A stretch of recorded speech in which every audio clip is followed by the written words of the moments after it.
কবিতাৰ শিৰোনাম নিশাৰ কাল। কথা উপাত অপূৰ্ব জোনাক শইকীয়া।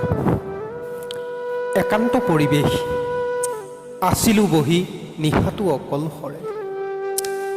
হঠাৎ আমনি আন্ধাৰে লৈ অহা গোন্ধত এক ধুমুহাৰ শব্দ। ঘৰ দুৱাৰ গছ গছনিৰ খুন্দাত বিজুলী বাতিও বন্ধ। চিপচিপীয়া বৰষুণত পুৱাৰ বেলিটো সাৰ পাই অমানিশাৰ দুৱাৰ বন্ধ কৰি পৃথিৱীখনত চকু ফুৰাইছে।